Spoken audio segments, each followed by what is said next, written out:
So hello everyone, welcome back to the channel. Myself CLR MDH, a final year computer science student at IIT Delhi. आज की video में अपन जानेंगे JEE 2027 का complete detailed road map. देखो अभी जून का महीना चल रहा है, तुम्हारा फर्स्ट अटेम्प्ट जनवरी अटेम्प्ट ऑफ कोर्स जनवरी में होगा। तब तक देखा जाए तुम्हारे पास 7 मंथ्स का टाइम पीरियड है एंड इस 7 मंथ्स में तुम्हें क्या क्या करना है। तुम्हें 12th का सिलेबस कवर करना है, 11th का बैकलॉग कंप्लीट करना है, दोनों का रिवीजन भी करना है, मॉक टेस्ट भी देने हैं एंड जो 12th वाले हैं उन्हें बोर्ड्स का भी पढ़ना है। हो सकता है इतना लोड देखकर तुम्हारी हालत खराब हो जाए, पर चिंता मत करना, मैं हूं ना तुम्हारे साथ। आज की वीडियो बेसिकली उन लोगों के लिए है जिनकी प्रिपरेशन तो यार थोड़ी गड़बड़ चल रही है, अप्स एंड डाउन्स आ रहे हैं, लेकिन दे हैव एम्बिशन। उनकी आंखों में अभी भी आईआईटी जाने का सपना है, जिसके लिए वो डेडिकेशन के साथ मेहनत करने को तैयार है। मुझे सच में बहुत अच्छा लगता है जब मैं स्ट्रेटेजी वीडियोस बनाता हूँ, उसके अंदर बच्चे कमेंट करते हैं कि भैया मैं अभी इस हालत पे हूँ, मैं प्रिपरेशन अच्छे से करने के लिए तैयार हूँ, मैं अच्छे से मेहनत करने के लिए तैयार हूँ, मैं 10-12 घंटे पढ़ूंगा, आप बस मुझे रोड मैप बता दो। अगर तुम भी बिना अपना बेस्ट दिए गिव अप नहीं करने वाले हो तो कमेंट जरूर कर देना आई वोंट गिव अप, ताकि मुझे भी पता लगे कि वीडियो देखने वाला फ्यूचर आईआईटीएन भी तो है। चलिए वीडियो को स्टार्ट करते हैं। सबसे पहला पॉइंट आता है कि भाई 2 सब्जेक्ट के भरोसे जेईई देने मत जाना। इसको अपन अच्छे से समझते हैं with respect to my JEE story. ठीक है, अब मैं बताऊं मेरा जेईई मेंस का स्कोर क्या था। फिजिक्स में थे मेरे 95, अच्छा स्कोर है। केमिस्ट्री में थोड़े कम 76, मैथ्स में 84 एंड टोटल स्कोर था 255। ऑफ कोर्स तुम भी ये स्कोर कर लोगे, बस मेरी बातें अच्छे से फॉलो करते रहना। जो मैं पॉइंट तुम्हें समझाने वाला हूं वो ये है कि मैं अपनी बात करूं पर्सनली, मैथ्स मेरा वीक सब्जेक्ट था, ठीक है, फिजिक्स मेरा स्ट्रॉन्गेस्ट था एंड केमिस्ट्री भी तुम मान सकते हो अच्छा ही मुझे आता था। लेकिन जो मेरी शिफ्ट थी ना, उसका क्या एनालिसिस था, फिजिक्स तुम बोल सकते हो इजी टू मॉडरेट साइड थी, केमिस्ट्री थोड़ी ट्रिकी थी, moderate to tough, and maths अपना था मॉडरेट। तुम खुद बताओ, मैथ्स मेरा तुम्हें पता है वीकर साइड पे था। अगर मैं मैथ्स को स्ट्रॉन्ग करता ही नहीं, मैं मैथ्स को छोड़कर ही चला जाता, 2 सब्जेक्ट के भरोसे फिजिक्स केमिस्ट्री के भरोसे मैं चला जाता, तो भाई मेरा मैथ्स में 84 स्कोर तो आता ही नहीं, 60 आता। एंड जो 2 सब्जेक्ट में स्ट्रॉन्ग करके चला हूँ, मैं फिजिक्स स्ट्रॉन्ग करके चला हूँ, उसमें मेरे चलो आ गया अच्छा स्कोर, 95 मार्क्स मेरे आ गए। केमिस्ट्री में अच्छी स्ट्रॉन्ग करके गया हूँ, लेकिन केमिस्ट्री का पेपर ट्रिकी आ गया। अच्छा मैंने पढ़ रखा है, फिर भी भाई मैं कम ही स्कोर करके आ पाया हूँ। केमिस्ट्री में अच्छे पढ़ के गया, लेकिन पेपर ही टफ आ गया। केमिस्ट्री में मैं वैसे स्कोर नहीं कर पाया। मैथ्स का पेपर थोड़ा मॉडरेट था, डुएबल था, लेकिन वो मैंने पढ़ी नहीं रखी थी, तो उसमें मैं फिर स्कोर नहीं कर पाया। तो यही पॉइंट मैं तुम्हें समझाना चाहता हूं कि भाई 2 सब्जेक्ट के भरोसे तो काम नहीं चलेगा। एंड हाँ, जो सब्जेक्ट वीक है ऑफ कोर्स उसे स्ट्रॉन्ग करना पड़ेगा, डे टू डे उसे एक्स्ट्रा टाइम देना पड़ेगा। And believe me 7 months enough time है, उसमें तुम उस सब्जेक्ट को स्ट्रॉन्ग कर सकते हो। तो मैंने यूँ डिसाइड कर लिया था कि भाई मैं मैथ्स के ना डेली टू डेली 20 से 25 सवाल तो लगाऊंगा, चाहे कुछ आ जाए, पहाड़ टूट जाए, मौत आ जाए, फिर भी 25 सवाल तो मैं मैथ्स के करूंगा। ऐसे ही इंडिविजुअल सब्जेक्ट्स के लिए तुम देख सकते हो। कमेंट में जरूर बताना कि तुम्हारा कौन सा सब्जेक्ट वीक है। मान लो तुम्हारा फिजिक्स वीक है, केमिस्ट्री वीक है, तो उसके लिए इंडिविजुअल सब्जेक्ट वाइज अलग स्ट्रेटेजी होती है, अपन डिटेल वीडियो उस पर ड्रॉप कर देंगे। ठीक है, अब समझ लेते हैं अपन थोड़ा वर्क फ्लो। अभी तुम 12th में हो ना, इसीलिए तो वीडियो देख रहे हो। तो 12th वालों के लिए जो तुम 12th वाले चैप्टर कंप्लीट कर रहे हो, तुम्हें वो कैसे कंप्लीट करने हैं।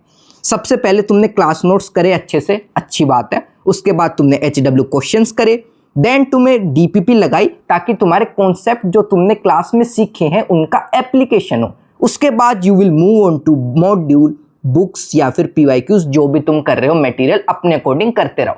इस पॉइंट पे बीच रास्ते में कोई मटेरियल में बदलाव नहीं करना है कि मैंने कुछ बता दिया कि ये बुक कर लो, नहीं।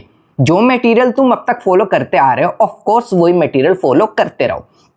पैरेलल में तुम 11th कर रहे होगे, जैसा मैं बताता हूँ, उसके लिए तुम बैच या वन शॉट के लेक्चर देख रहे होगे। एंड हाँ, अगर तुम्हें अभी भी नहीं पता कि 11th कैसे कवर करनी है, एंड तक जुड़े रहना, अपन बता देंगे।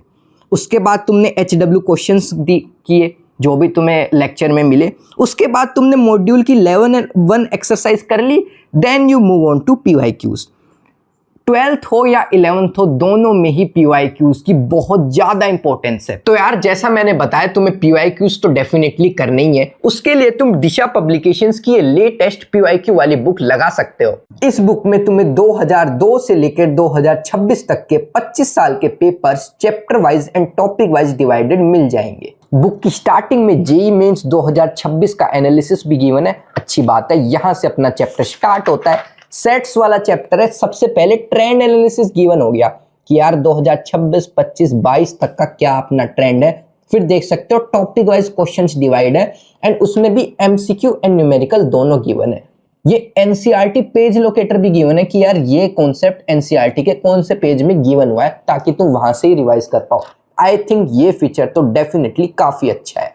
चैप्टर खत्म होने के बाद तुम देख सकते हो यहाँ पे 3 मिनी क्विज भी मिल जाएंगी। स्कैन कर लेना, यहां से भी स्कैन करके तुम अभी भी दे सकते हो। स्कैन करके तुम 3 क्विज दोगे ताकि तुम्हें पता लगे तैयारी सही से चल रही भी है या फिर नहीं। एंड ये बॉक्सेस पता है क्यों गिवन है, चलो दिखाता हूँ। बुक के एंड में बढ़िया सी चीज है, ये स्टिकर्स गिवन है। एनआर मतलब नीड्स रिवीजन, टीक्यू मतलब ट्रिकी। मान लो तुम्हें लगा ये सवाल थोड़ा ट्रिकी था तो तुमने यहाँ पे ये स्टिकर लगा लिया। MCQs and numerical value questions की क्वांटिटी देख रहे हो तुम। सॉल्यूशंस भी तुम्हें एकदम एक्यूरेट एंड डिस्क्रिप्टिव मिलेंगे। तुम्हें पीसीएम का एक कॉम्बो मिल जाएगा। दिशा पब्लिकेशंस की साइट पर 40% तक का ऑफ मिल रहा है। तुम्हें बुक्स पर और भी ज्यादा ऑफ चाहिए तो मेरा कोड CLR10 यूज कर लेना, डिस्क्रिप्शन में लिंक मिल जाएगी। अगला पॉइंट आता है कि भाई दोस्तों से ज्यादा बातचीत नहीं करनी है। ऐसा हो सकता है कि तुम्हारा दोस्त तुम्हें बोले कि भाई मेरे तो इतने सारे चैप्टर्स हो गए, तेरे बता तूने कितने चैप्टर्स कर रखे हैं। पता चला तुमने उसके कंपैरिजन में बहुत ही कम चैप्टर कर रखे हो। तुम्हारी हालत खराब हो जाए कि यार ये तो अच्छी परसेंटाइल, अच्छी रैंक ले आएगा, ये तो एक अच्छी IIT में चले जाएगा, मेरा क्या होगा। ठीक है, अगर ऐसा केस है तो दोस्त को भाई दूर से ही बोल दो नमस्ते नमस्ते। भले तुम उसको मन में बोल रहे हो कि अबे ये जहाँ दिख जाता है ना गुस्सा बहुत आता है, मन में तुम उसको कितनी भी गालियां दे लो, लेकिन दूर से एक बार नमस्ते, हाँ भाई तूने इतने चैप्टर कर रखे हैं, बहुत बढ़िया यार, अच्छी बात है, तू कर अच्छे से। देखो ये बात समझो कि भाई तुम्हारे दोस्त ने 100 चैप्टर कर रखे हो, 150 चैप्टर कर रखे हो, उससे मुझे इस बात का आंसर देना तुम्हारी दोस्त की प्रिपरेशन अच्छी हो, उससे तुम्हारा स्कोर बढ़ सकता है या नहीं। क्या तुम्हारा स्कोर उससे घटेगा? तुम्हारा एम क्या है? तुम्हारा एम है IIT जाना। उसके लिए तुम्हें क्या करना होगा? तुम्हें जेईई में एक अच्छा स्कोर लाना होगा। तुम्हारे दोस्त की प्रिपरेशन अच्छी हो, उससे तुम्हारा स्कोर थोड़ी ना बढ़ जाएगा। जिस चीज से तुम्हारी प्रिपरेशन में फायदा हो ही नहीं रहा, अपन उस चीज के बारे में सोचेंगे ही नहीं। ऑफ कोर्स थोड़ा प्रैक्टिकल सोचो ना। एक बार तुम्हें सोच लिया कि यार दोस्त की प्रिपरेशन से मेरा कोई फायदा है ही नहीं, तो मैं क्यों सोचूं, मुझे कुछ फर्क ही नहीं पड़ रहा। प्रिपरेशन तू कितनी भी अच्छी कर ले भाई, मेरी प्रिपरेशन तो मैं कर रहा हूं ना, मेरा रिजल्ट तो मेरी प्रिपरेशन के अकॉर्डिंग आएगा। मैं बस अपनी मिस्टेक्स को मिनिमाइज करने पे ध्यान दूंगा, मैं बस अपना इंप्रूवमेंट करने पर फोकस करूंगा। धीरे धीरे इंप्रूवमेंट होता जाएगा, मैं भी धीरे धीरे चैप्टर्स कंप्लीट करता जाऊंगा। अब सबसे इंपॉर्टेंट पॉइंट आता है कि भाई तुम क्लास नोट्स रिवाइज कर रहे हो, अच्छी बात है, क्वेश्चन प्रैक्टिस कर रहे हो, अच्छी बात है, लेकिन एक चीज तुम्हें समझनी है कि भाई तुम्हें IIT NIT में एडमिशन मिलेगा कैसे मिलेगा? तुम्हें एडवांस देना पड़ेगा या फिर मेंस देना पड़ेगा, उससे तुम्हारा IIT या NIT में सिलेक्शन होगा। एंड ये दोनों चीजें ही क्या है? ये दोनों चीजें भाई टेस्ट हैं। तो एक्चुअल में तुम्हें IIT NIT मिलेगा एक टेस्ट से। अगर तुमने उस टेस्ट की प्रैक्टिस नहीं करी तो भाई तुम्हारा क्वेश्चन प्रैक्टिस करने का, लेक्चर देखने का तो कोई फायदा ही नहीं हुआ। एक्चुअल चीज जो करनी है अपन को एग्जाम डे पर, उसकी तो प्रैक्टिस करे। एंड हो सकता है तुम्हारे दिमाग में आ रहा हो कि भैया यार मेरा तो स्कोर ही नहीं आता, क्या करूं, टेस्ट देने का मन ही नहीं करता। तो यार एक बात समझो, अभी गलतियां कर लो, कोई दिक्कत नहीं है। अभी गलतियां करो, जितनी हो सकती है उतनी गलतियां करो भाई, करो। क्यों? अगर तुमने वो सेम गलतियां रिपीट कर दी जेईई मेंस या जेईई एडवांस वाले दिन, तो तुम्हें पता है उसकी तो कोई भरपाई नहीं होगी। अभी मॉक टेस्ट दे देकर गलतियां कर लो एंड उन्हें फिक्स करो, उनसे सीखो कि भाई make sure you do not repeat them in next test. समझ आया? तो test will act like a mirror, वो तुम्हें अपनी औकात दिखाएगा कि भाई तुम क्लास नोट्स पढ़ रहे हो, क्वेश्चन प्रैक्टिस कर रहे हो, क्या तुमने उस लेवल तक की क्वेश्चन प्रैक्टिस कर रही है? क्या तुम एक टाइम बाउंड सेट में अच्छे से सवाल लगा पा रहे हो, कॉन्सेप्ट्स रिकॉल कर पा रहे हो? So test will act like a mirror. उसके साथ साथ test will also act like a question bank. नए नए सवाल तुम्हें देखने को मिलेंगे। जो सवाल तुमसे सोल्व नहीं होंगे तुम क्या करोगे, एक अलग से नोटबुक लगा के उसमें नोट कर लोगे। जैसे मैं बताऊं, मैं हर बार बोलता हूं कि मौत आ जाए पर टेस्ट नहीं छोड़ना है। अभी मैं पीडब्ल्यू के विक्ट्री सेलिब्रेशन में गया था, जी एडवांस के सेलिब्रेशन में, वहां बच्चे मिले थे मेरे को, वो बता रहे थे अरे भैया आप बोलते थे ना मौत आ जाए पर टेस्ट नहीं छोड़ना है। तो भाई मेरे को भी अच्छा लगा ना कि मेरी वीडियो से लोगों को फायदा हो रहा है, वो वहां तक जी एडवांस क्रैक कर पा रहे हैं, 99.9 परसेंटाइल लेके आ रहा है लड़का, तो अच्छी बात है। तो टेस्ट की इंपॉर्टेंस तो समझ में आ गई। एंड टेस्ट के बाद तुम्हें करना है उसका एनालिसिस, मतलब जो सवाल सोल्व नहीं हुए तुम्हें उनके सॉल्यूशन फाइंड आउट करने हैं एंड रीजन फाइंड आउट करने हैं। हो सकता है तुमने सिली मिस्टेक्स कर दियो, सवाल पढ़ने में गलती कर दियो, या फिर वो तुम्हें कॉन्सेप्ट आता ही ना हो, या फिर हो सकता है वो कॉन्सेप्ट तुम्हें आता तो हो पर थोड़ा वीक आता हो, उसमें तुम्हें और प्रैक्टिस की जरूरत है। जैसा मैंने बताया तुम्हें अपनी मिस्टेक्स मिनिमाइज करनी है। आई थिंक तुम्हें अच्छे से समझ में आ गया होगा कि इन 7 मंथ्स के अंदर तुम्हारा क्या एटीट्यूड रहना चाहिए। अगर कोई और भी डाउट है तो कमेंट कर देना, अपन उस टॉपिक पर भी वीडियो बना देंगे। कमेंट ये भी जरूर करना कि I won't give up, comment करना भूल मत जाना। बाकी अगर तुम्हें इस चीज में डाउट है कि भैया 11th के चैप्टर 12th के साथ एग्जैक्टली करने कैसे हैं, तो ये वीडियो जरूर देख लेना। बाकी अपन मिलते हैं IIT में, तब तक के लिए ओके बाय।